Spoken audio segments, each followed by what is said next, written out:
Saludos muchachos.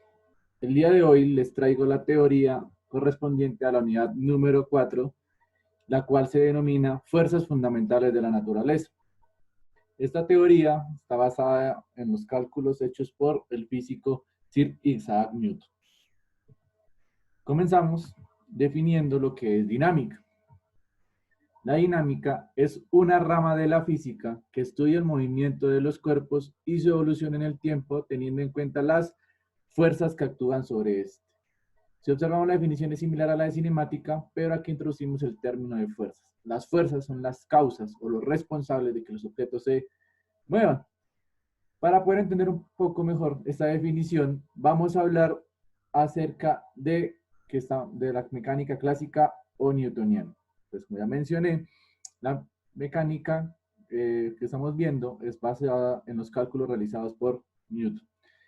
Entonces, esta mecánica clásica newtoniana se hace necesario el estudio de la materia, sin dejar de lado la posición y el tiempo, ya que estamos viendo el movimiento de los cuerpos, la posición y el tiempo se sigue estudiando, así como sus variables de velocidad y aceleración, pero introducimos una nueva variable, o un nuevo dato, una magnitud física conocida como materia. La materia la vamos a estudiar mediante la variable de masa. ¿Pero qué es masa? La masa es una cantidad escalar y su notación es con la letra m minúscula. Su definición es la siguiente. Es la capacidad o propiedad de un objeto que especifica cuánta resistencia manifiesta para cambiar su velocidad. Otra definición, o de acuerdo a lo que acabamos de leer, es lo siguiente. Es decir, mientras mayor sea la masa de un objeto, resulta más difícil moverlo cuando se le aplica una fuerza.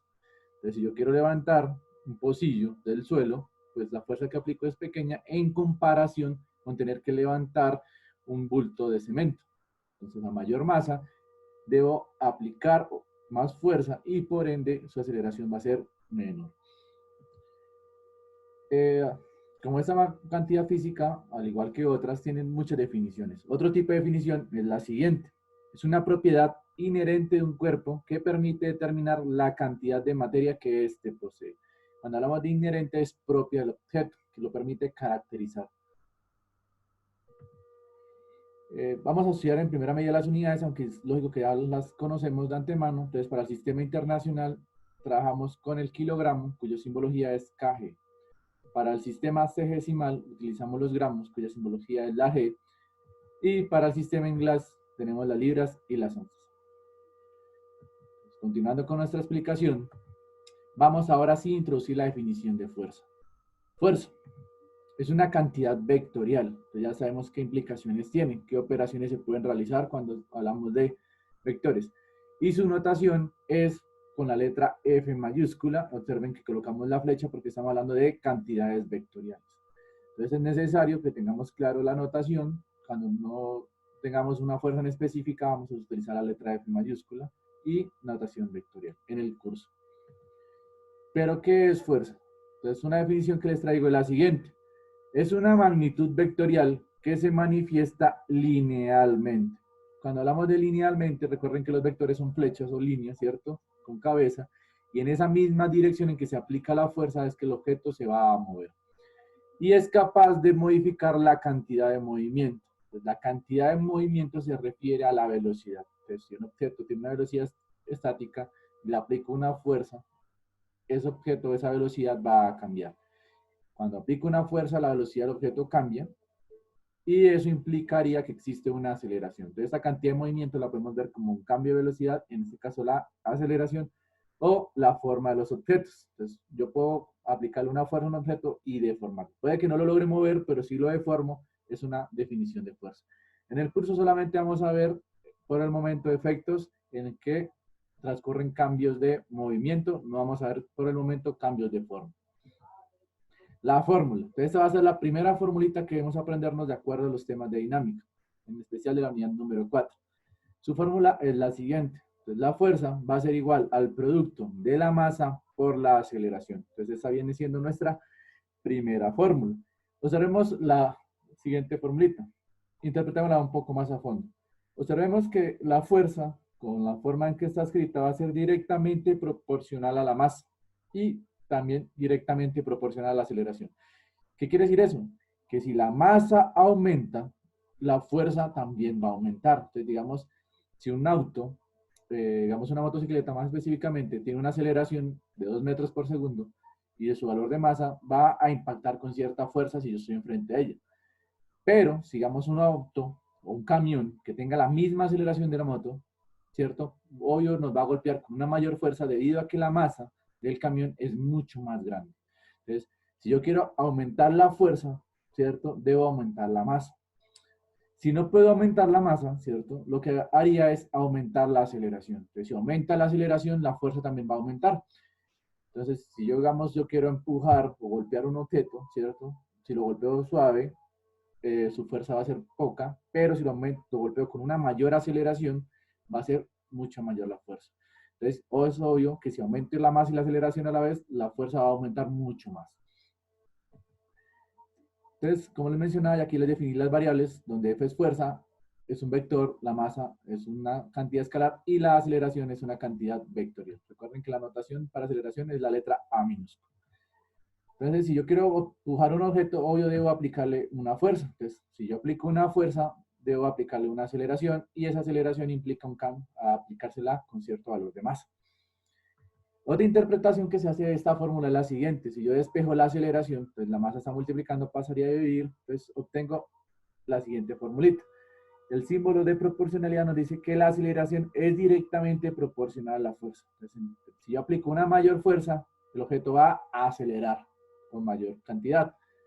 Y la aceleración es inversamente, porque está cruzada, a la masa. ¿Qué quiere decir eso? Si yo quiero acelerar un objeto que tiene mucha masa, va a ser más difícil de acelerarlo. Es decir, si un objeto tiene una gran cantidad de masa, la aceleración de ese objeto va a ser pequeña si mantengo constante la fuerza. ¿Listo? Si yo quiero empujar, un ejemplo, un carro de supermercado, que el cual tiene una masa pequeña, ¿cierto? Si ahora estoy comprando, la fuerza que debo aplicar es pequeña para acelerarlo a cierto valor. Pero si ya lleno ese carro de supermercado completo a tope y quiero llevar la misma aceleración, debo aplicarle mucha más fuerza. Bueno, continuando, vamos a hablar de las unidades de fuerza. Las unidades de fuerza en el sistema internacional son conocidas como Newton, debido al honor a Sir Isaac Newton, que fue quien dio la primera definición matemática de fuerza. Y se representa con la unidad de N mayúsculo, con el símbolo N mayúsculo. ¿Listo?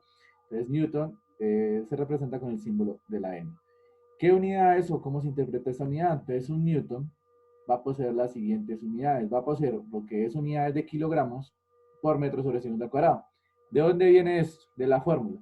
Observen que unidades de fuerza serían Newton, las de masa en el sistema internacional son los kilogramos y las de aceleración son metros por segundo al cuadrado. Entonces, si yo no quiero escribir Newton, escribiría estas tres unidades en esta combinación. Pero obvio, por comodidad, se prefiere escribir Newton. Recuerden que los datos deben estar en kilogramos, metros y en segundos para que pueda trabajar en Newton. En el sistema sexagesimal, vamos a denominar que en vez de Newton se utiliza la unidad de Dina, cuyo símbolo es DYN. Es DIN. Esa es una notación para dinas. ¿Y cómo sería? Entonces, una dina, de forma análoga, como trabajamos con el Newton, la masa estaría en el sistema sexagesimal, sería en gramos, y la aceleración estaría en centímetros sobre segundo al cuadrado. Esta combinación de unidades nos da la definición de dinas. Digamos que si yo quiero pasar de dinas a Newton, hay una equivalencia. Esa equivalencia es la siguiente. Un Newton es igual a 1 por 10 a la 5 dinas. ¿De dónde podemos tener este dato? Pues sería pasar kilogramos a gramos, metros a centímetros. Al hacer esos productos obtenemos este valor de relación. Entonces, continuando con nuestra explicación, vamos ahora a hablar de dos tipos de fuerzas. Entonces, hay varios tipos de clasificación de las fuerzas. La primera es la siguiente, es una de las más generales y más útiles. Es la de fuerzas de contacto. Entonces, cuando hablamos de fuerzas de contacto nos referimos a que son fuerzas que se manifiestan cuando dos o más objetos sufren una interacción de contacto directo, es decir, experimentan un contacto físico. Entonces, en resumen, debe aparecer que dos cuerpos deban tocarse. Entonces, si dos cuerpos se están tocando, en esa interacción entre ellos, mínimo debe haber una fuerza de contacto. Si los cuerpos están alejados sin tocarse, no van a existir ese tipo de fuerzas. Entonces, ese tipo de fuerzas que acabo de mencionar va a ser las fuerzas a distancias o de campo. Son aquellas fuerzas que no involucran un contacto físico entre dos o más objetos. Son producidas cuando los cuerpos están separados entre sí. Entonces, un ejemplo, si yo tuviera un imán y un clavo de acero, dejo el clavo de acero a cierta distancia y al acerco el imán sin tocar el clavo, voy a sentir que ese clavo de acero va a ser atraído hacia el imán. Entonces, el imán genera una fuerza, ¿cierto?, de campo, o sea, en una región que atrae, en este caso, al clavo.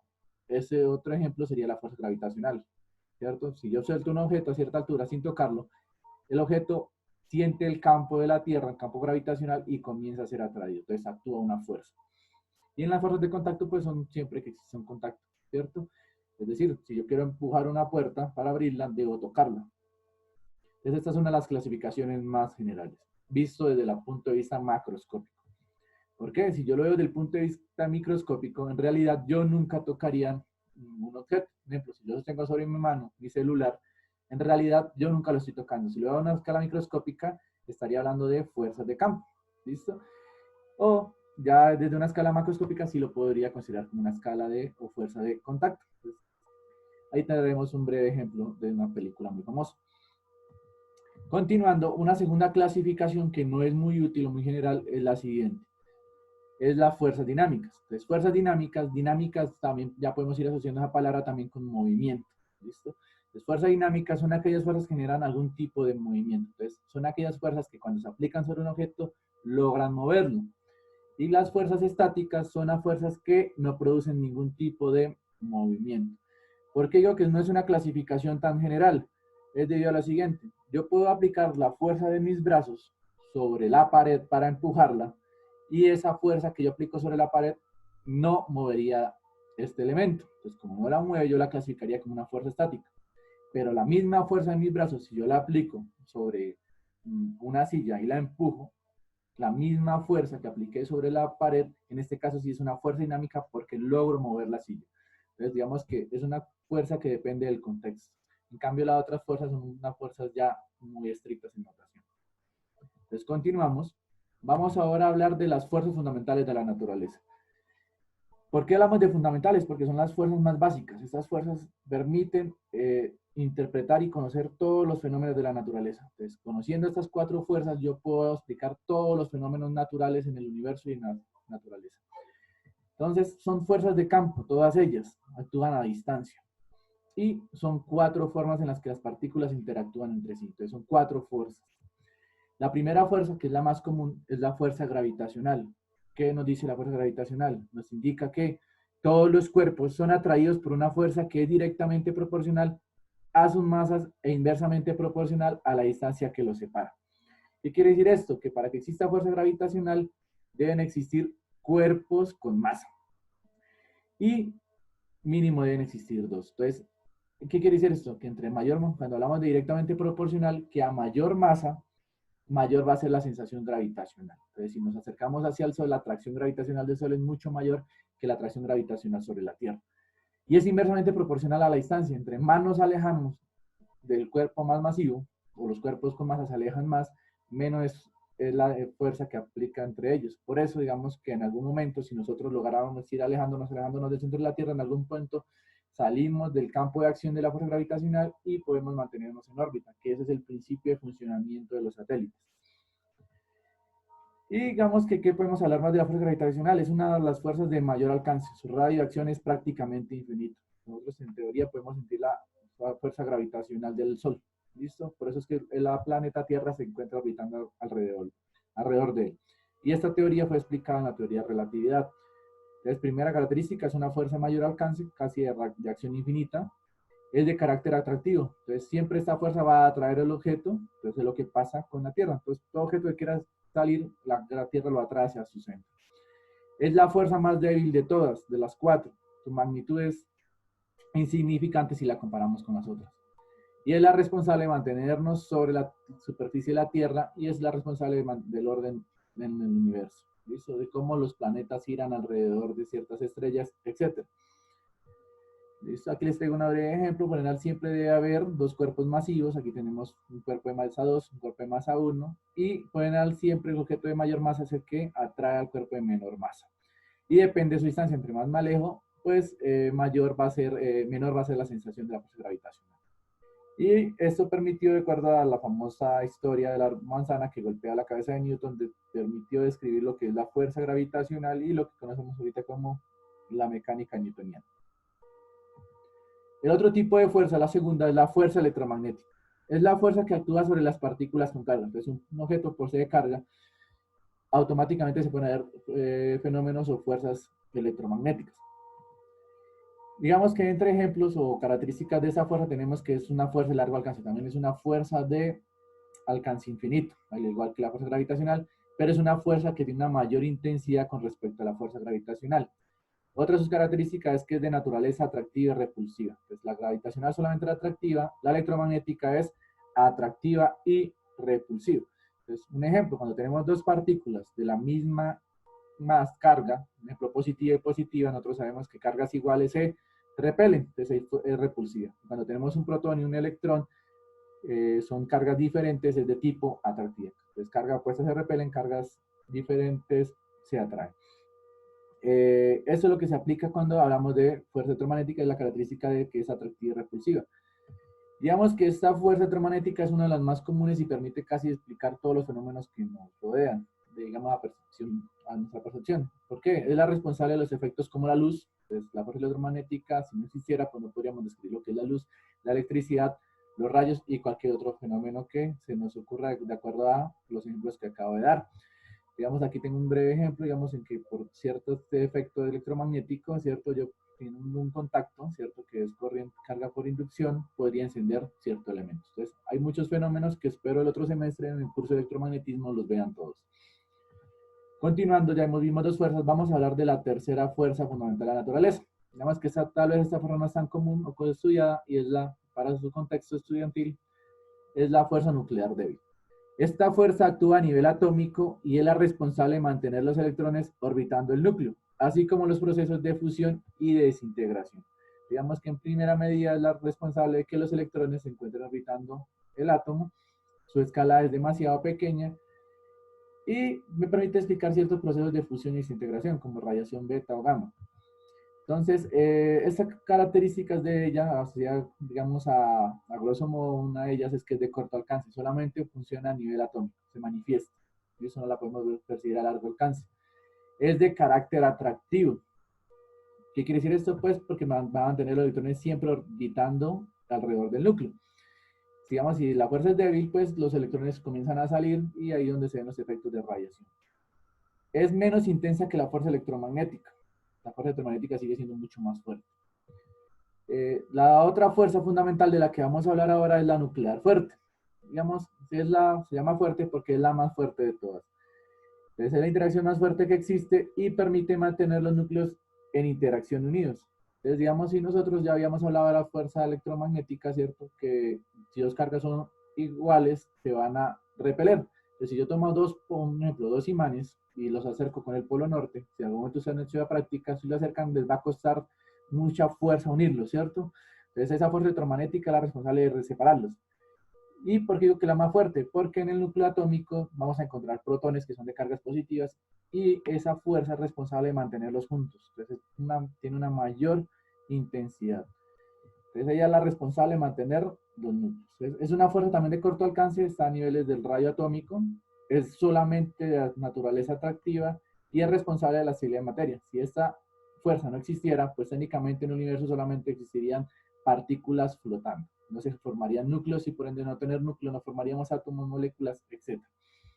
Y digamos que si yo en algún momento lograra vencer, o digamos destruir un núcleo, separarlo, para separarlos se liberaría una gran cantidad que es conocida como la famosa bomba atómica. Entonces, entre más fuerte sea la fuerza, más energía se requiere, más energía también se liberaría. Entonces, continuando, eso serían cuanto a fuerzas fundamentales. Nos vamos ahora a centrar en las fuerzas utilizadas en mecánica. Entonces, quiero que quede claro aquí para abajo porque todas las fuerzas que vamos a ver acá se van a aplicar en los ejercicios. La primera fuerza que vamos a hablar es la fuerza del peso. Entonces, el peso es una cantidad vectorial y su símbolo va a ser representado por la letra W, que viene de la abreviación de su palabra en inglés. Entonces, ya sabemos que si el peso es una fuerza, automáticamente ya es una cantidad vectorial, pero aquí se los recuerdo. ¿Y qué unidad tendría el peso en el sistema internacional? 2 Newton y en el sexagesimal las dimas. Entonces el peso se describe de la siguiente forma. Es una medida de la fuerza gravitacional y es la fuerza que ejerce un campo gravitatorio sobre la masa de un cuerpo, siendo una fuerza atractiva y dirigido hacia el centro de la Tierra. Entonces el peso aparece o se manifiesta siempre que un objeto tenga masa. Si el objeto no tiene masa, el peso no se sentiría o no tendría una fuerza de peso. Y es de fuerza atractiva y su dirección siempre es al centro de la Tierra. Coloco Tierra entre comillas porque en realidad es hacia el centro del objeto con mayor masa. Entonces, si yo estuviera en la Luna o en Marte o en otro lugar que tiene mayor masa que la persona, sentiríamos la gravedad o sería atraído hacia ese objeto. Entonces la formulita es la siguiente, sería nuestra segunda fórmula para aprender. El peso es igual a masa por gravedad. Observen la analogía con la fórmula de fuerza. Pues fuerza era igual a masa por aceleración. Como el peso es una manifestación de la gravedad, pues depende de la fuerza gravitatoria, pues depende de su aceleración. Y la aceleración de la fuerza gravitacional es la gravedad. Entonces lo único que hago es cambiar aceleración por gravedad y la notación de fuerza por W. Y hoy ya les di, como mencioné, las unidades son los newton en el sistema internacional. Entonces su representación gráfica es la siguiente. Si en un momento tengo un objeto, en este caso una manzana, y esa manzana ya la identifico que tiene masa, ¿cierto? Ese objeto automáticamente, por tener masa, quiere decir que va a tener o actuar una gravedad. Entonces, si está sobre un campo gravitacional, perdón, si la manzana se encuentra en un lugar donde exista un valor de gravedad, automáticamente debe aparecer un peso. Entonces, ¿qué quiere decir esto? Si, por ejemplo, yo me encuentro en el vacío, o en el espacio exterior, digamos en algún punto donde la gravedad sea casi prácticamente cero, ¿es cierto? Quiere decir que el peso del objeto es cero. Listo, no importa qué tanta masa posee. Obvio, también quiere decir que si a menor masa, a menor gravedad, el peso del objeto es mucho menor. Entonces, un ejemplo, si yo tengo un lingote de oro y lo peso acá en la Tierra, ese lingote de oro pues va a tener un cierto valor, y si llevo ese lingote a la Luna, el peso en la Luna va a ser muchísimo menor que el de la Tierra. ¿Por qué? Porque su gravedad en la Luna es mucho menor. Pero aún así la masa de ese lingote va a seguir siendo la misma. Y observen qué dirección va a tener el peso. En este caso, la dirección del peso siempre va en la dirección de la gravedad. Entonces, las fuerzas siempre van en dirección de su aceleración. Entonces, tenemos lo siguiente, otro ejemplo. Si tengo un gato, el gato también va a tener una masa, y si se encuentra en un campo gravitacional, él automáticamente también va a tener un peso, el cual siempre es dirigido hacia abajo de forma vertical. Entonces, la dirección es la misma dirección de la gravedad, y sería nuestro peso. No importa si el gato se encuentra girado, si el gato también se encuentra girado, rotando, no importa, el peso siempre va a ir hacia abajo y de forma vertical. Otra cosita que podemos aclarar acá como dato extra es que la gravedad disminuye a medida que crece la distancia al centro de la Tierra. Los objetos pesan menos a mayores altitudes. Digamos, si yo me peso sobre el nivel del mar, digamos, puedo pesar unos gramos de más. Si voy al Everest, mucho más alto, pues mi peso va a disminuir un poco. Entonces, si yo quiero pesar mucho menos, pues me subiría, me alejaría cada vez más del centro de la Tierra. ¿Vale? Pero recuerden que su masa va a seguir siendo la misma. Entonces, si me veo un espejo, me seguiré viendo igual. Entonces, vamos a seguir hablando de la fuerza de utilización mecánica. Ya vimos la primera que el peso, la siguiente es la fuerza normal. Entonces, también es una cantidad vectorial porque es una fuerza, y su símbolo es representado por la letra N mayúscula, flechita, porque estamos hablando de un vector. Entonces, no confundan la fuerza normal con las unidades de Newton. ¿Qué es la fuerza normal? Se define como la fuerza que ejerce una superficie sobre un cuerpo apoyado sobre esta, siendo su dirección perpendicular a dicha superficie. Entonces, para que la fuerza normal aparezca o se manifieste, debe estar apoyado sobre una superficie. Entonces, si el objeto se encuentra flotando y no está en contacto con ningún objeto o superficie, no existe fuerza normal. Entonces, obligatoriamente debe haber una superficie en la que se apoye el objeto, y su dirección es perpendicular a dicha superficie. Entonces, vamos a verlo de forma más clara. Entonces, vamos a hablar primero de su formulita. La fuerza normal no tiene una fórmula. Estas, digamos, yo puedo obtener expresiones matemáticas que me definan la normal, pero esa expresión matemática va a ser específica y particular del ejercicio. Entonces, si yo duplico ese ejercicio en otras condiciones, la fórmula cambia. Entonces, en realidad no tenemos una fórmula. ¿Listo? Eso depende de los datos que me dé el problema. Entonces, la normal no tiene una formulita. ¿Cuál es su representación gráfica? Entonces, vamos a tomar el siguiente ejemplo. Si sobre una mesa se ubica un gato, entonces el gato debe estar apoyado sobre la mesa, entonces está en contacto, entonces debe haber un contacto, no es que exista la superficie y el objeto no lo esté tocando, debe haber un contacto entre objeto y superficie. Yo voy a identificar que mi objeto va a ser el gato porque al gato le doy una masa. Entonces, ¿cómo va a ser la fuerza normal? Dice que es perpendicular a dicha superficie. Entonces, observemos que si tengo el gato, esta fuerza normal que representa acá genera un ángulo de 90 grados con nuestra superficie. Entonces, cuando hablamos de perpendiculares, que posee un ángulo de 90 grados. Entonces, la fuerza normal siempre por lo general va opuesta a la dirección del peso. Entonces, el peso iría hacia abajo, ¿cierto?, de este gato, y la normal iría hacia arriba. La normal se puede ver como la fuerza de reacción que ejerce la mesa para evitar que el gato lo traspase, o sea, se dirija hacia abajo. Entonces, siempre que yo estoy apoyado en una superficie, hay una fuerza normal que evita que el gato se mueva hacia abajo, o sea, sea atraído por la fuerza del peso. Entonces, si digamos, si yo estoy apoyado sobre una superficie, ¿cierto?, en la tierra, y si no existiera fuerza normal, automáticamente yo sería arrastrado por el centro de la tierra hasta llegar al centro. Entonces, esa es la fuerza de reacción. Entonces, cuya característica es que forma un ángulo de 90 grados con la superficie y debe existir dicha superficie. Entonces, voy a traer otro ejemplo. Si yo me encuentro en un plano inclinado, ese plano inclinado va a tener un ángulo θ, como se muestra acá, y sobre ese ángulo θ se ubicaría un ejemplo de un elemento, en este caso un objeto, que sería un elefante, el cual posee una masa. La fuerza normal es perpendicular a la superficie, entonces mi superficie sería el plano, y desde el plano yo mido un ángulo de 90 grados, ¿cierto? Entonces ese ángulo de 90 grados me indica que es perpendicular y de ahí trazaría la normal. Entonces la normal por lo general siempre es saliendo de la superficie. En la mayoría de los casos va hacia arriba, ¿listo? En este caso de lado. No la puedo graficar hacia abajo, ¿listo? Porque es la fuerza que evita que el elefante traspase esa superficie. Entonces la característica principal siempre va hacia afuera.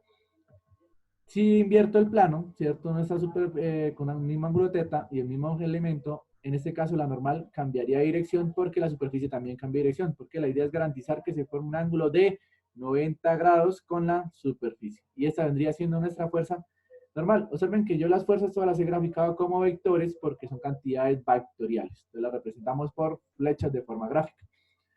Bueno, continuando, vamos ahora a hablar de la siguiente fuerza, que es la siguiente. La siguiente fuerza, muchachos, es la siguiente, la fuerza de tensión. Entonces, ya sabemos que es una cantidad vectorial porque es una fuerza y su símbolo en este caso va a ser una T mayúscula. Entonces, no T minúscula, para no confundirla con tiempo, utilizamos la T mayúscula, es una cantidad de tipo vectorial. Y en este caso vamos a hablar de una tensión en física, no la tensión como se muestra en la imagen, no otro tipo de tensión. La tensión en física se define de la siguiente forma. Es la fuerza que existe debido a la interacción en una cuerda, cable o resorte cuando está atado a un cuerpo y es tensado. Entonces lo que se debe hacer, o en este caso la vamos a indicar cuando en un ejercicio aparecen cuerdas, cables o resortes, pero deben estar de forma tensadas. ¿Qué quiere decir tensadas? Jaladas.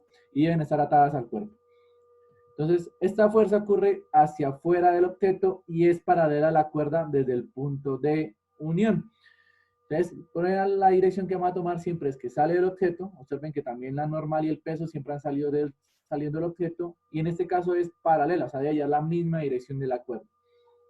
Y pues partiríamos del punto de unión. La tensión, al igual que la normal, no posee una fórmula. Depende del ejercicio, cómo se obtenga. Entonces, ya para hablar de contextos más serios, vamos a definir cómo se representa gráficamente dicha tensión. Entonces, si yo tengo un objeto, en este caso he traído un motor, eso lo identifico como un objeto porque va a tener masa. Y ese motor está atado en el aire mediante 3 cuerdas. Entonces, ¿cómo se van a graficar dichas fuerzas de tensión? Pues aquí está la recomendación. La tensión se recomienda dibujarla sobre la cuerda. Entonces, ¿qué implica esto? Que por cada cuerda que yo grafique o tenga el problema, yo grafico una fuerza de tensión sobre la cuerda, en este caso saliendo del objeto, como les muestro a continuación. Entonces tengo la cuerda, gráfico la fuerza de tensión que es un vector, observen que es saliendo del objeto, pero la gráfico sobre el objeto. Entonces al graficarla sobre por el objeto garantizo que tienen la misma dirección, o sea que sea paralela a la cuerda. Digamos que muchachos, aquí no vamos a entrar más que todo en cuerdas. Digamos, si aparece algún resorte, vamos a ignorarlo y vamos a tratar otro tipo de fuerza que vamos a ver más adelante. Digamos que si en un ejercicio aparece cuerda, automáticamente yo debo de preguntarme si tiene tensión o no. Si no hay cuerdas, la tensión no la voy a considerar. Entonces, esta sería nuestra primera tensión, ¿cierto? Sería una cuerdita y la representamos por T. Observen que esta cuerda no está unida a esta, o sea, es una cuerda totalmente diferente. Entonces, por cada cuerda que aparezca en el ejercicio, yo debo crear una tensión. ¿Qué pasa? Si yo atara otro objeto a esta cuerda, ¿cierto? Un ejemplo acá, no sé, una mano que jala, la tensión también sería la misma para la mano. Entonces, en resumen, por cada cuerda debe haber una tensión. ¿Qué implica? Digamos, yo grafico esta otra flecha, que es otra cuerda, yo debo ponerle otro nombre porque es otra cuerda. Entonces la voy a llamar T1, se puede llamar T1, TA, T3, se le puede usar cualquier subíndice acá. Y para la otra cuerda sería otra flecha, ¿cierto? Otro vector, y sería otra tensión totalmente diferente, sería una tensión T2. Entonces recuerden, muchachos, por cada cuerda debe haber una tensión. Si la cuerda es la misma, o sea, atada a dos cuerpos, cada cuerpo experimentaría la misma tensión. Por lo general, en los ejercicios, las cuerdas las indicamos como objetos sin masa. ¿Listo? Entonces es una aproximación que se hace a la hora de solucionarlos, para que el ejercicio sea mucho más sencillo. Entonces, ¿por qué? Si la cuerda tuviera masa, debo considerar el peso de dicha cuerda. Entonces, consideramos estas cuerdas como objetos sin masa. Y digamos que es otra cosita que se me faltó mencionar en las normales, por a la superficie se consideran objetos sin masa. Entonces continuamos con otro tipo de fuerza. La siguiente fuerza es una fuerza también muy importante, es la fuerza de fricción. Entonces es una cantidad vectorial y su símbolo es F mayúscula y su índice R para fricción. Y se define de la siguiente forma. Es una fuerza que se opone al movimiento y está presente cuando dos superficies están en contacto físico. Entonces esta fuerza aparece únicamente en nuestro contexto de mecánica newtoniana de este curso, cuando dos cuerpos están en contacto. Entonces, si dos cuerpos están en contacto, automáticamente aparecería fricción. ¿Listo? Y es una fuerza que se opone al movimiento. ¿Qué quiere decir eso? Si el cuerpo va en una dirección, la fuerza de fricción iría en dirección contraria. ¿Qué fórmula tiene la fuerza de fricción? Esta sí posee una fórmula de la siguiente. La fuerza de fricción es igual a la constante mu por la fuerza normal. Observen la notación. Y esa sería la tercera formulita que ustedes deben aprender. Entonces aquí les voy a aclarar de una mejor forma cuáles son las variables que aparecen en la fuerza de fricción. Entonces, ¿dónde?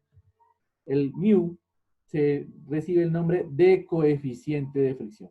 ¿Listo? Entonces, en este contexto, la letra griega mu se denomina coeficiente de fricción y tiene cierta particularidad ese coeficiente de fricción, el cual es una constante adimensional. Cuando hablamos de adimensional, quiere decir que no tiene unidades, es un solo numerito, el cual depende únicamente de los tipos de materiales en contacto. ¿Qué quiere decir esto? Que si yo tengo un ejemplo, una llanta de caucho tocando el pavimento, el coeficiente de fricción en ese caso depende del caucho y del pavimento. Si yo tengo esa misma llanta sobre hielo, ahora el coeficiente de fricción cambia a pesar de ser la misma llanta, porque tengo caucho y hielo. Entonces depende de los dos materiales en contacto. Otra cosita es que este coeficiente de fricción mu, no lo menciono acá, es un valor que es entre 0 y 1. Entonces nunca va a ser negativo, ni nunca va a ser mayor que 1. Es un valor que puede dar 0, que es el caso ideal en el que no hay fricción, y 1 es que es el caso de fricción máxima. Entonces, la N decimos que la normal es la fuerza la fuerza normal, y es obvio, porque la fuerza de fricción aparece cuando hay dos superficies en contacto, y siempre que hay dos cuerpos en contacto con una superficie, o dos cuerpos en contacto, aparece la fuerza normal. En este caso, muchachos, digamos, voy a aclarar lo siguiente, el mu solamente depende de los tipos de materiales. En la normal implicaría el peso también, porque la normal se opone al peso. Entonces, si un objeto tiene mucha más masa, ¿cierto? La normal también va a aumentar más porque se opone a que es el movimiento del peso. Entonces, al tener más masa, la normal aumenta, por ende la fuerza de fricción aumenta. Digamos, por eso, digamos, para mí sería mucho más difícil mover, un ejemplo, un bulto de cemento sobre el suelo, ¿cierto? A mover un ejemplo, no sé, un balón sobre el mismo suelo. El balón tiene menos masa. ¿Listo?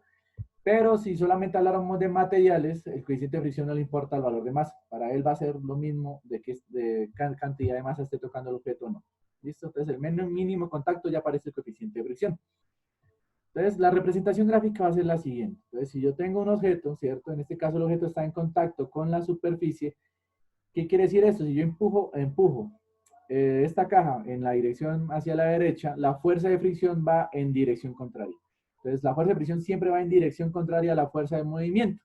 Por eso es una fuerza que se opone al movimiento. Y es lógico, por ejemplo, si yo soltara o pateo un balón o una canica o cualquier objeto de forma horizontal, aplico una fuerza, ese objeto en algún punto se detiene. ¿Por qué se detiene? Hay una fuerza de fricción entre la canica y la superficie que hace que la canica se detenga.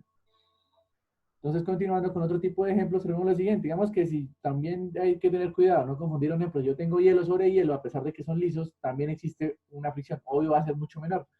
Digamos que a escala visual macroscópica yo las vería como superficies lisas, pero a nivel atómico es lógico que esas superficies son rugosas, ¿cierto? Entre más rugoso sea el material, más áspero, la fricción va a ser mucho mayor y por ende su coeficiente de fricción es más grande.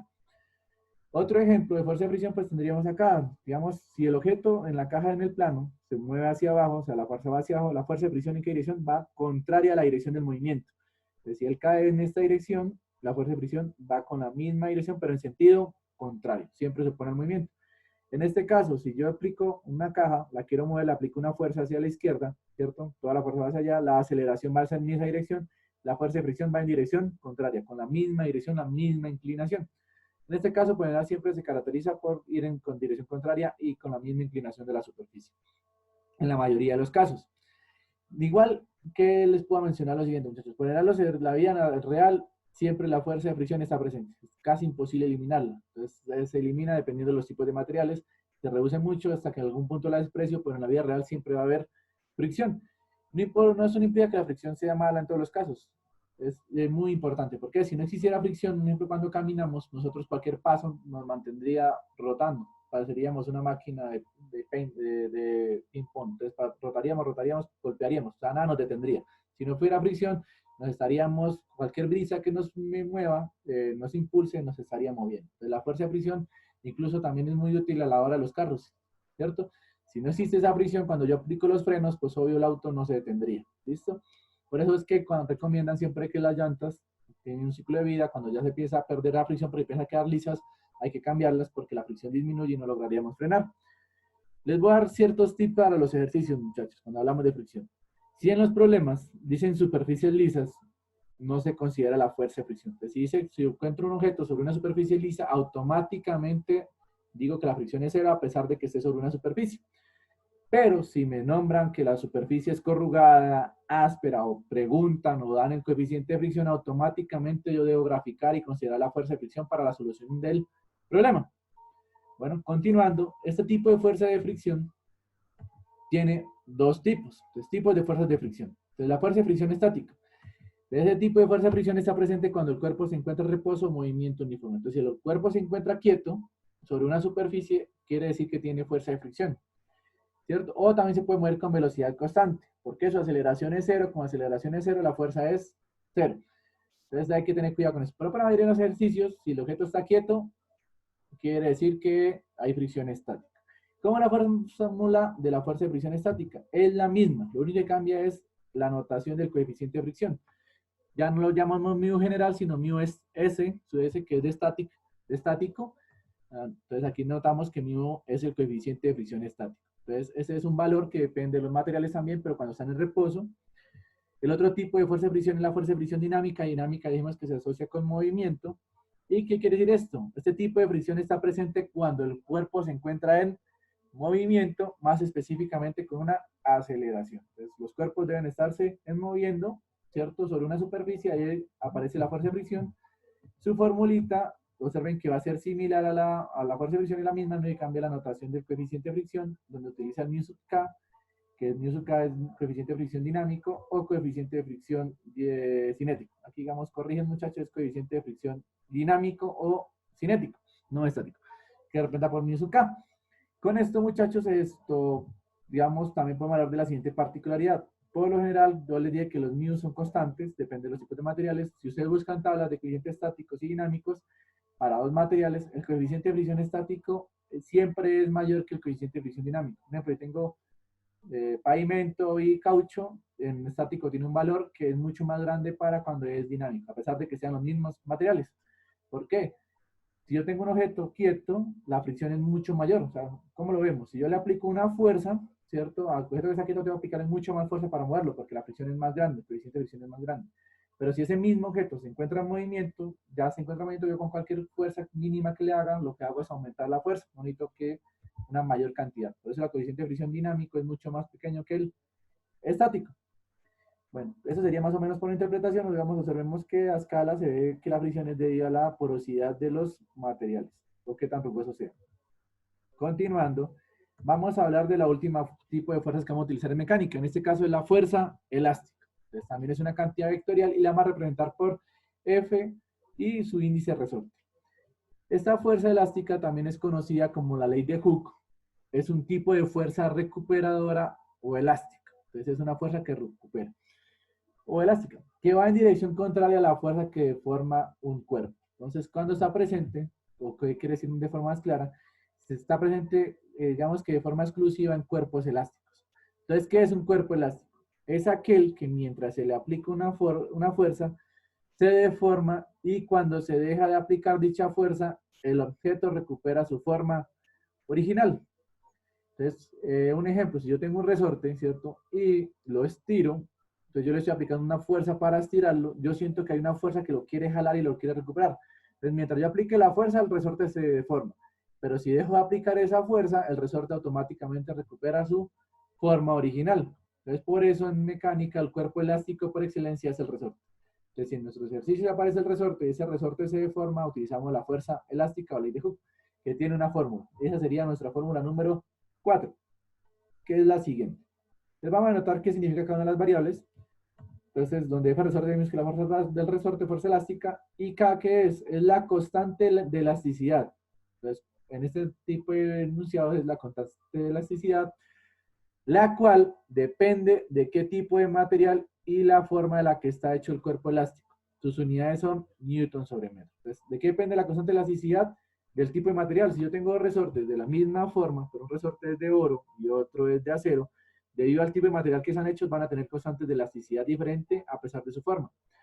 También la forma influye. Por ejemplo, yo tengo dos resortes de acero, pero si tengo uno más grande y uno más pequeño, sus constantes de elasticidad también cambian. Dependen también de otros parámetros, como de la calidad de los materiales con los que se hizo, el proceso de fabricación, etc.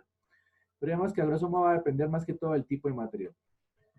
Y el DR va a ser la deformación experimentada por el cuerpo elástico. Recuerden que un delta es un cambio de red de posición, entonces en este caso sería un desplazamiento. Entonces, para aquí lo vamos a ver como la deformación, que tanto se estira o se comprime el cuerpo elástico y sus unidades son metros. Por eso nos quedaría newton sobre metro por metro, los metros me cancelan y me dan las unidades de fuerza, que son newton.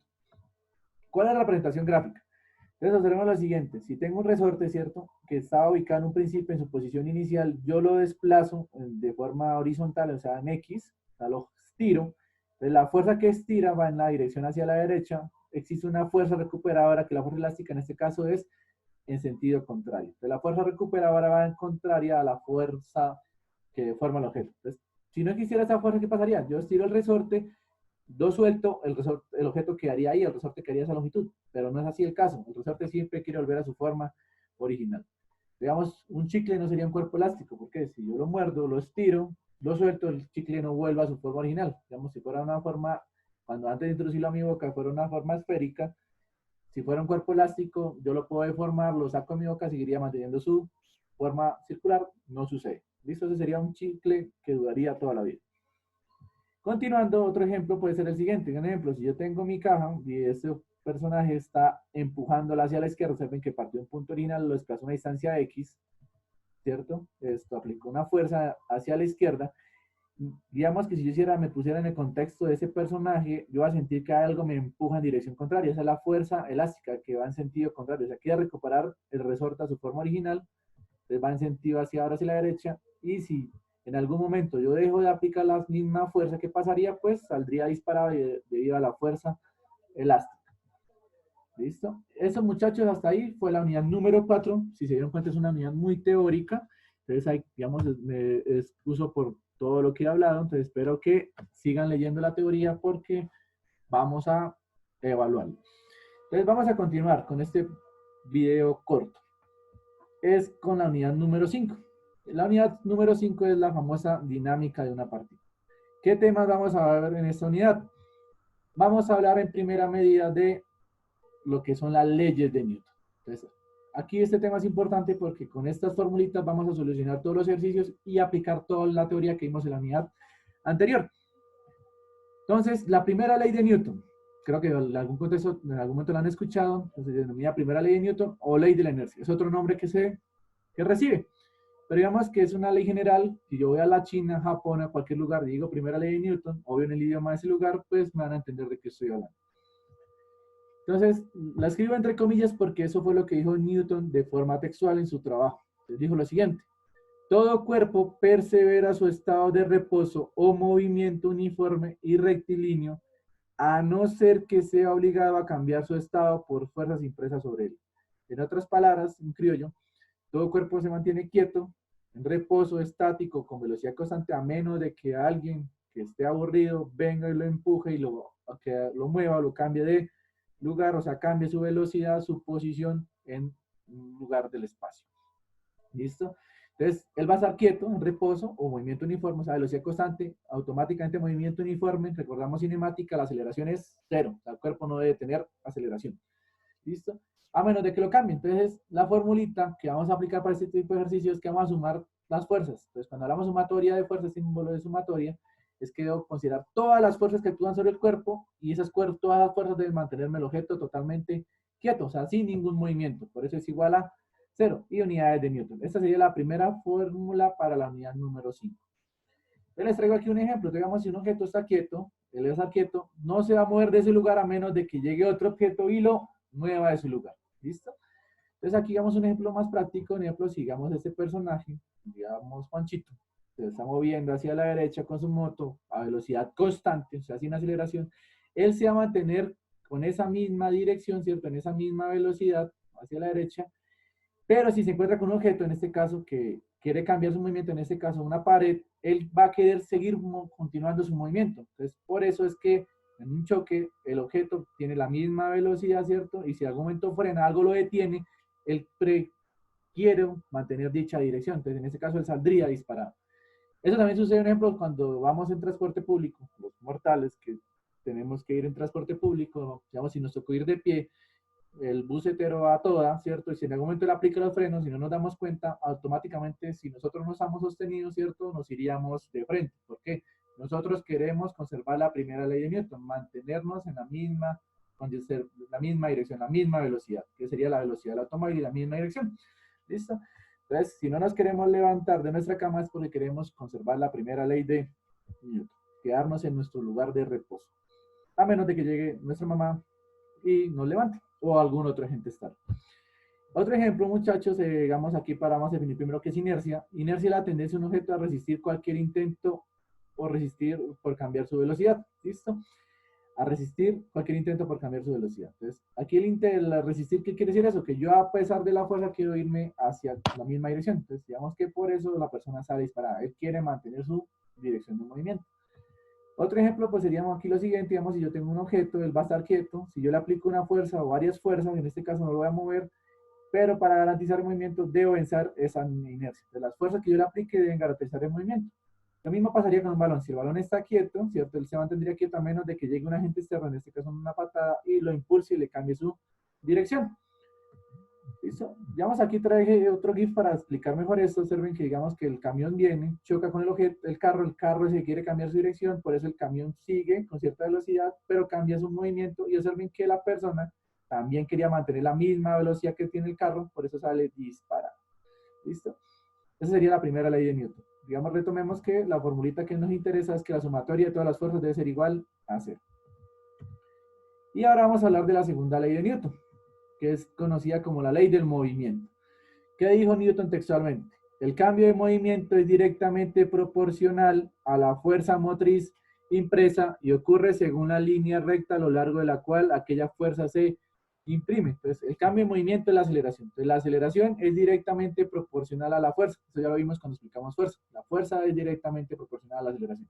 Si aumenta la fuerza, la aceleración va a aumentar y ocurre en la misma línea recta a lo largo de la cual aquella fuerza se imprime. Entonces, ¿qué quiere decir esto? Nuestra formulita va a ser de la siguiente forma. Entonces, la sumatoria de todas las fuerzas ahora sí logran mover el objeto. Como logran moverlo, aparece la aceleración. Entonces, va a ser igual a la masa por la aceleración total. Entonces, yo aplico fuerza en todas las direcciones, va a ganar la sumatoria hacia donde se dirija el objeto. Y esa sería la formulita número 2. Son fórmulas sencillas, ¿listo? Que la vamos a aplicar en los ejercicios. Entonces, pasa lo siguiente. Dice que es proporcional a la fuerza y la dirección en la cual aquella fuerza se imprime. Entonces, observemos aquí el GIF que el objeto se va a mover en la dirección en que el otro, yo le aplico la fuerza. En este caso sería hacia la izquierda. Entonces, movería el objeto. Listo, pasaría lo mismo en otro momento, digamos, si yo me voy en una dirección y si le aplico una fuerza, al aplicarle esa fuerza, pues lo que hago es impulsarlo. ¿Listo? Lo que hago es aumentar su aceleración. Entonces, en este caso, como ven en la animación, cuando el personal lo golpea, aumenta su velocidad, su aceleración, lo impulsa. Y se movería en la misma dirección en que se aplicó la fuerza. Entonces, si tenemos este ejemplo, si el cuerpo está quieto, estaría en reposo, si yo le aplico una fuerza, la aceleración, la dirección de movimiento va a ir en la misma dirección. Saben que la aceleración y la fuerza tienen la misma dirección.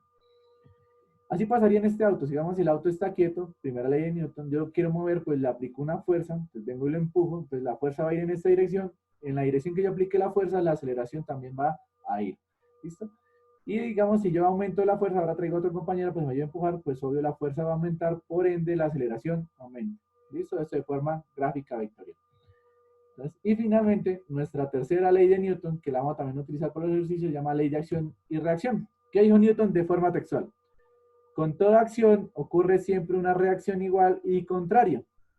¿Qué quiere decir esto? Quiere decir que las acciones mutuas de dos cuerpos siempre son iguales y dirigidas en sentido opuesto. Entonces, si yo aplico una fuerza en una dirección, el otro objeto no quiere que se mueva, entonces, ¿qué va a hacer? Va a aplicarme la misma fuerza, pero en sentido contrario. En la misma dirección, pero en sentido contrario. Entonces, la formulita en este caso se entiende de la siguiente forma. Si el objeto o aplico una fuerza en dirección del cuerpo 1 al cuerpo 2, va a ser igual a la fuerza aplicada del cuerpo 2 a 1, pero en sentido contrario. Entonces, si aplico una fuerza hacia la derecha, el otro cuerpo aplica una fuerza hacia la izquierda con la misma magnitud, pero sentido contrario. De ahí el signo menos. Y esa sería la tercera formulita. Cada formulita me indica las leyes de Newton. Una forma gráfica es la siguiente. Digamos, si tengo dos patinadoras de hielo, entonces una patinadora A y una patinadora B. Si la patinadora A aplica una fuerza hacia su derecha, ¿cierto? Fuerza AB, que sería la fuerza 1, 2. La patinadora B también no se quiere dejar mover, entonces ella aplica una fuerza que se denominaría fuerza BA, ¿cierto? Que se dirían que dirección, con la misma dirección, pero en sentido contrario, y con la misma magnitud, entonces los objetos se mantendrían en reposo, pero si alguna gana en magnitud, pues se movería el objeto en esa dirección. Otro fenómeno donde se ve esto, un ejemplo sería en la reacción de las armas, el famoso efecto de culetazo. Entonces, si el arma para disparar una bala, la bala estaría quieta, ¿cierto? Entonces, yo debo aplicarle una fuerza, entonces, para moverla hacia la izquierda, pero la bala, como no se quiere mover, entonces ella genera una reacción, que sería que hacia la izquierda, hacia la derecha. Entonces, el arma, ¿qué pasaría? Se movería hacia la derecha. Entonces, la bala sale hacia la izquierda y el arma se movería hacia la derecha. Digamos que un ejemplo más claro sería la siguiente forma. Entonces, tenemos a la muchacha que al disparar un arma, la bala saldría a disparar hacia la derecha, pero la bala, como no se quiere dejar mover, ejerce una fuerza en dirección contraria. En este caso es una fuerza grande porque logra tumbar. ¿Listo? Estos efectos se ven en otro lugar. Entonces, digamos, si yo, por ejemplo, yo quiero lanzar un balón, ¿cierto? La acción iría hacia la derecha, golpea la pared no se quiere dejar mover, quiere estar quieta, entonces ella le devuelve el balón. En este caso va en misma dirección, pero en sentido contrario. Esos efectos se verían de la misma manera. Digamos, si quieren hacer una práctica, pueden agarrar una piedra, ¿cierto? La patean, cuando apenas la patean, ustedes la pueden mover, lo moverían en ejemplo hacia el frente, pero la piedra ejerce una fuerza contraria sobre su pie y la manda el pie hacia atrás. Entonces, espero que hagan esa práctica cuando estén haciendo la teoría. Hasta aquí, a grosso modo, muchachos, son las tres leyes de Newton. Entonces, digamos que antes de poder solucionar los ejercicios con estas tres leyes, porque los ejercicios se solucionan a partir de ellos, debo definir otra herramienta muy útil, la cual es conocida como los diagramas de cuerpo libre, cuyo acrónimo es diagrama de cuerpo C libre L. Entonces, para no escribir diagrama de cuerpo libre, escribo sus iniciales. ¿Qué es un diagrama de cuerpo libre? Es un sistema de referencia bien escogido en el cual se ubican todas las fuerzas que actúan sobre el cuerpo. Entonces, yo debo tener claro todas las fuerzas que actúan sobre el cuerpo y debo graficarlas sobre ese sistema de referencia. Cuando me refiero a bien escogido es que debe estar ubicado bien sobre el cuerpo y con la dirección, orientación o rotación adecuada. ¿Listo? Entonces, aquí todas las fuerzas que vamos a hablar solamente son las fuerzas de mecánica. Cuando ustedes vean electro, van a hablar de fuerzas eléctricas y etcétera en alguna otra rama que estén estudiando. ¿Qué otra cosita a tener en cuenta? Por cada cuerpo se debe realizar un diagrama de cuerpo libre. Que eso debe ser muy útil y muy claro. Entonces, si en un ejercicio yo tengo 3 cuerpos, los cuerpos los voy a identificar por la masa, entonces para mí los objetos solamente que estudio son objetos que tienen masa. Entonces pueden aparecer 100 elementos, pero si esos 100 elementos, los únicos que tienen masa o que yo considero con masa es uno, solamente haría un diagrama de cuerpo libre a pesar de que existan 100 cuerpos. Entonces, si tengo 2 cuerpos, debo hacer 2 diagramas de cuerpo libre, si tengo 3 diagramas de cuerpo libre, etc. Es obvio que a mayor cantidad de cuerpos el ejercicio se hace mucho más largo y un poco más complejo.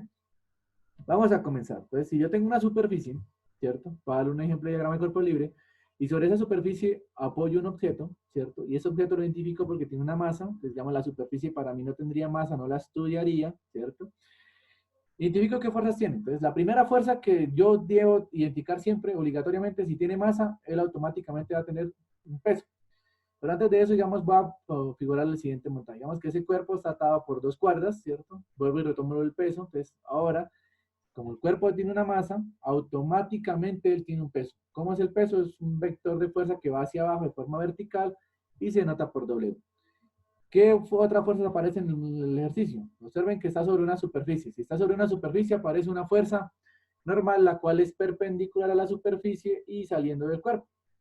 Entonces observen que sería la siguiente fuerza dorada. Entonces iría hacia arriba, formando un ángulo de 90 grados con la superficie, y esa sería mi fuerza normal. ¿Listo? Tendría la misma inclinación de la superficie. Entonces ven que toda la teoría que ya vimos va a funcionar para esta parte.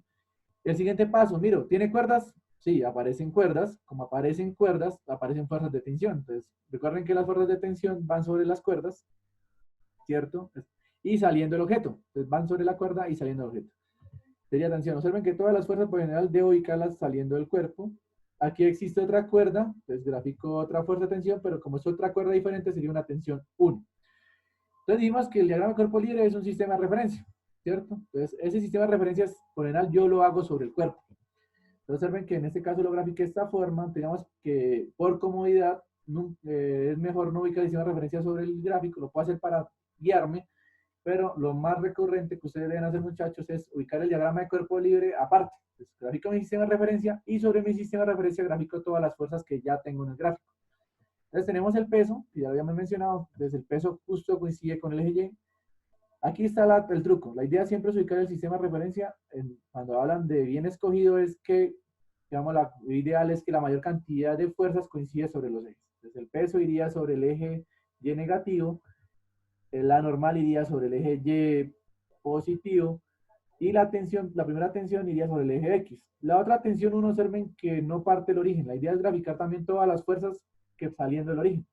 Recuerden que yo puedo mover los vectores para cualquier lugar del espacio, mientras lo mantenga de la misma forma, sería el mismo vector. Entonces yo lo que hago ahora es mover este vector de tensión, no ponerlo acá a una distancia, sino llevarlo hacia el origen, pero con la misma dirección, en la misma dirección. Y esa sería la tensión 1. Y este sería el diagrama de cuerpo libre para el montaje que traigo. Entonces ahí pasa que si yo lo dejo de esta manera, para mí me representaría la primera ley de Newton, porque el objeto diría que está quieto, no se está moviendo. Pero si en algún caso todas estas fuerzas, por ejemplo, la tensión de acá es mucho mayor, jalaría el objeto para acá, yo podría identificar una aceleración. Entonces, si yo coloco el símbolo de aceleración, ya este diagrama de cuerpo libre pasa a representarme la segunda ley de Newton. Repito, sin aceleración es primera ley de Newton, con aceleración es la segunda ley de Newton.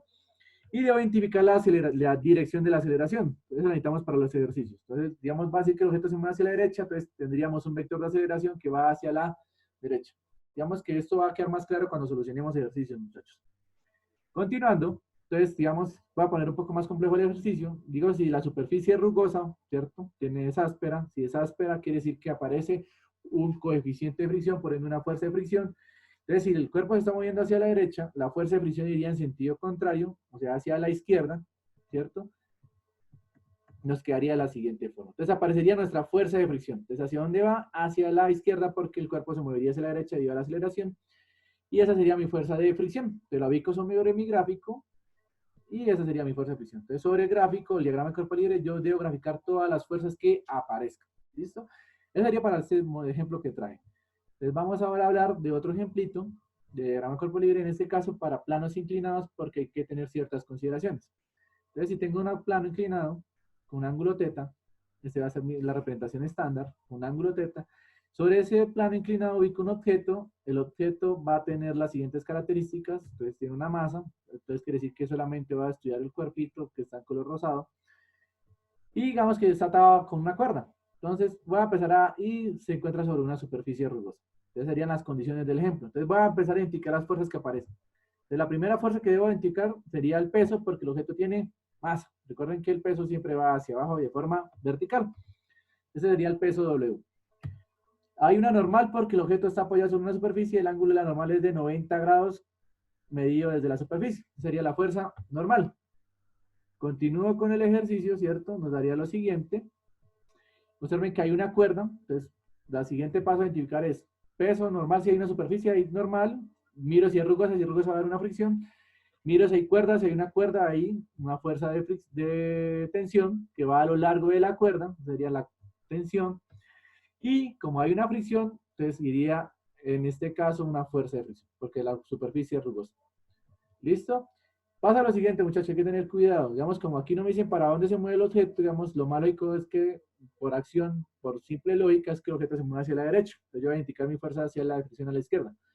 ¿Listo? Entonces digamos que cuando no sé para dónde se mueva, ya queda a gusto de dónde coloque la fricción. O puedo decir que no, la cuerda me está jalando el objeto hacia arriba, entonces digo que la fricción iría hacia el caso contrario. En este caso la tomé en ese sentido, porque digamos que digo que el cuerpo es muy pesado, lo interpreto, digo que la fuerza de fricción iría hacia arriba. No se preocupen por, vamos, cuando el ejercicio no es tan claro para dónde es la dirección del movimiento, porque cuando lo solucionemos nos va a indicar la respuesta para dónde va realmente. Listo, continuamos. Entonces ubico mi sistema de referencia, lo ubico normal, ¿cierto? Y observen lo siguiente, el peso coincide con el eje Y. La fuerza normal tiene un ángulo, la fuerza de fricción estaría con una inclinación, estaría técnicamente ubicada en el segundo cuadrante, lo mismo que la tensión. Entonces, lo más chévere es hacer el diagrama de cuerpo libre aparte, esto para no saturar el gráfico. O sea, puedo graficar las fuerzas sobre el gráfico como una guía, pero al final yo debo hacer el diagrama de cuerpo libre aparte. Entonces, voy con mi sistema de referencia, voy a ubicar las fuerzas, tendríamos el peso, o sea, ya dijimos que coincide con el eje Y, la normal estaría en el primer cuadrante, ¿cierto? La tensión y la fuerza de fricción tienen una inclinación, esas estarían en el segundo cuadrante, tendríamos la tensión, la fuerza de fricción con la misma dirección, ¿cierto? Y observen lo siguiente, si yo quisiera armar los vectores de estas fuerzas, debo considerar que, digamos, el peso está sobre el eje Y, fácil de armar, la normal tiene un ángulo, la fricción tiene un ángulo, la tensión también tiene un ángulo, los identifico de la siguiente forma. Entonces, como el plano no está rotado, el ángulo para esa fuerza estaría acá, y para la normal estaría medio de Y. Entonces, tendría que armar el vector de normal en términos de IJ, la fricción en términos de IJ, la tensión en términos de IJ, serían tres fuerzas que tengo que armar. Y ahora, si yo considero que existe una aceleración en el ejercicio, la aceleración también tendría una inclinación que sería a lo largo del plano, ¿cierto? Si se suelta la cuerda, el cuerpo se movería con la dirección del plano. ¿Qué implica esto? Que la aceleración también tendría un ángulo. Bueno, lo vuelvo hasta acá. Y observen que digamos que el ejercicio es algo complejo, porque tengo que identificar todas estas variables. Entonces tengo que escribir tres fuerzas en términos de IJ y una normal, ¿cierto? Para cuando nosotros tenemos planos inclinados, muchachos, se debe aplicar el siguiente truco. Entonces pónganme atención en esa parte. Observen que esto se hace complejo. Entonces, vamos a tomar el mismo montaje. Entonces tengo el plano inclinado, el ángulo θ, tengo el objeto sobre el mismo plano, el mismo objeto con la misma masa, tengo la misma cuerda, la superficie es rugosa, identifico las fuerzas, teníamos el peso, recordando, teníamos la normal, que es perpendicular a la superficie, tenemos la fuerza de tensión que va a lo largo de la cuerda y saliendo el objeto, tenemos una fuerza de fricción que está en contra del movimiento, es decir, que va hacia arriba de la forma análoga. Entonces, cuando tengo planos inclinados, lo más cómodo para nosotros es ubicar el sistema de referencia rotado. ¿Qué quiere decir esto? Que nuestro eje X vaya coincida con la misma inclinación que el eje, que la superficie. Y que el eje Y coincida con la normal. Digamos que ahí estaría el truco. La idea es que el sistema del eje Y coincida con la normal, ¿cierto? Y el eje X tenga la misma inclinación del plano. Cuando yo hago esto, va a pasar lo siguiente, muchachos. Observen que la normal está sobre el eje Y. La fuerza de fricción está sobre el eje X negativo y la tensión está sobre el eje X negativo. Otra cosita es que, bueno, siempre uno ubica el sistema de referencia en la mitad del cuerpo. ¿Listo? Y observen que el peso sería el único que tiene ángulo. Estaría ubicado en ¿dónde? En este caso, en el cuarto cuadrante. Entonces, mi sistema de referencia, mi gran cuerpo libre, sería el siguiente. Entonces, si tengo aceleración, la aceleración, recuerden que iría en la dirección del plano, cayendo. Entonces me quedaría lo siguiente, tengo mi diagrama cuerpo libre, ubico las fuerzas, tendríamos el peso, que va siempre vertical, el peso no nos rotaría, tendríamos el peso, tendríamos la normal que va sobre el eje Y, ya lo dijimos, la tensión sobre el eje X negativo, lo mismo la fuerza de fricción, y observen que el único vector que tendría un ángulo sería el vector del peso, y en este caso el ángulo, muchachos, siempre se mide desde el eje Y. Entonces, si el plano está inclinado para este lugar, el ángulo siempre se mide desde el eje Y. Entonces, este ángulo que me anda el plano de inclinación, repito, se mide desde el eje Y, en este caso el eje Y negativo, cuando utilizo este truco. Entonces me preocupo por dónde ubicar los ángulos. Entonces el θ estaría medido del eje Y negativo hasta encontrar el vector del peso. Entonces observen que ¿cuántas fuerzas tengo que graficar en términos de IJ? Solamente el peso. La normal tendría una dirección, la tensión una dirección y la fricción una dirección, y se hace mucho más sencillo a la hora de solucionarlo. Digamos que para que no les dé dolor de cuello, en vez de colocar el sistema aquí rotado, o sea, sobre el gráfico lo pongo rotado, y en vez de colocar el diagrama de cuerpo libre rotado, yo lo que hago es enderezarlo. Yo lo coloco derecho, ¿cierto? Y tengo la misma forma, normal sobre el eje Y, fuerza, fricción y tensión sobre el eje X negativo, y el peso estaría, dijimos que en el cuarto cuadrante, y recuerden que el ángulo es medio del eje X hasta encontrar el peso. Si yo roto el sistema al contrario, ¿cierto? Del otro plano, en otra dirección, el peso estaría en el tercer cuadrante, y el ángulo sigue midiéndose desde el eje Y negativo hasta encontrar el peso. Y observen que la aceleración también tendría una sola dirección. Entonces, con esto, muchachos, hemos hablado a grosso modo así, casi todo abarcado, lo que es la unidad 4 y la unidad 5, correspondiente a los temas de fuerzas y dinámica. Entonces, la próxima clase nos vamos a ver para solucionar ejercicios. Y esto sería todo por el día de hoy, muchachos.